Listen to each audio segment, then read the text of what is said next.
Using binomial theorem, indicate which number is larger, 1.01 to the power 10 lakh or 10,000. Now the solution. First we write 1.01 to the power 10 lakh equals 1 plus 0.01 whole power 10 lakh.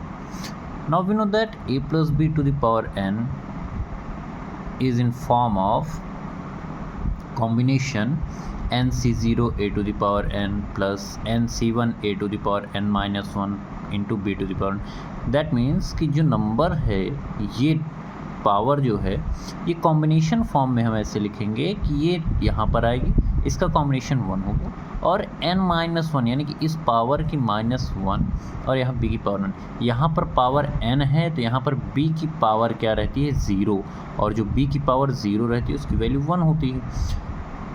अब यहाँ पर क्या हो गया nc1, तो जो power 1 है ये आ गई कहाँ पर b की पावर 1 पर, और जितना यहाँ रहता है ये इसमें से upper case and lower case को हम सब्ट्रैक्ट करते हैं. nc2 a to the power n minus 2 and b square plus up to so on. कहाँ तक आएगा ये? यहाँ तक. ये इक्वेशन बन रहा है ncn n minus n a to the power 0 हो गया और ये वाली केस हो करके b to the power n हो गई. अब हमने क्या लिखा? a plus b to the power 10 lakh. हमारा क्या था? 1 plus 0.01 to the power 10 lakh था. हमने मान लिया कि a और b कोई दो टर्म्स हैं जिनकी पावर 10 लाख है. तो यहाँ पर नंबर ऑफ n कितने हैं, कितने टर्म्स हैं? 10 लाख पावर है तो ये n यहाँ आ जाएगा. 10 lakh c0 a to the power 10 lakh plus 10 lakh c1 into a to the power क्या हमने लिखा? n minus 1. दैट मीन्स कि 10 लाख माइनस 1 तो 9 लाख 19, सॉरी ये 1 लाख है तो 99,999 into b to the power 1. फिर ये हो गया इतना. ये फैक्टोरियल हम जानते हैं कि फैक्टोरियल n अपॉन ये फैक्टोरियल हो जाता है इंटू n माइनस 1 फैक्टोरियल. ठीक, और ये a टू द पावर जो n दिया हुआ था ये आ गया इंटू 1 किसकी वैल्यू आ गई यहाँ पर? जो हमारा b की पावर 0 था. b की पावर 0 की वैल्यू क्या होती है? हमेशा 1 होती है. यहाँ पर हम चाहे तो लिख सकते हैं, क्या लिख सकते हैं यहाँ पर? b की पावर 0 और इस b की पावर 0 की वैल्यू क्या हो गई? 1 हो गई.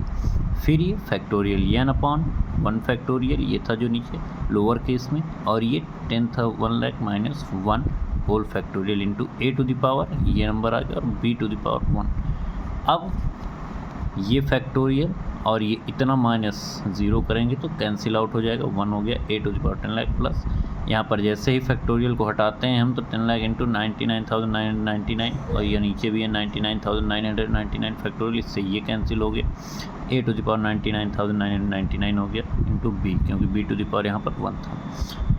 अब ये किसके इक्वल था? a प्लस b के इक्वल क्या आ गया हमारा? a to the power 10 lakh plus 10 lakh into a to the power 99,999 into b. अब यहाँ पर देखें, now put a to the power 1 into b to the power 0.01. क्या हमको मिल गया? 1 प्लस 0.01 पावर 10 लाख इक्वल्स 1 की power 10 lakh plus 10 lakh into 1 to the power 99,999 into 0.01. क्यों मिला ये हमें? क्योंकि यहाँ पर देखिए हमने क्या लिखा था? b लिखा था, तो इस b की वैल्यू कितनी हमने पुट की. अब ये देखिए ये आ गया, इसकी पावर 1 की पावर कितनी भी कर दिए 1 होती है. ये यहाँ पर 2 डिजिट पर 0 था, इसका मल्टीप्लिकेशन 10,000 हो गया और ऐड करने पर 10,001 आया, विच इज़ ग्रेटर देन 10,000. ठीक है, ये किससे है? इससे. 10,000 से ज़्यादा कितना है? 10,001.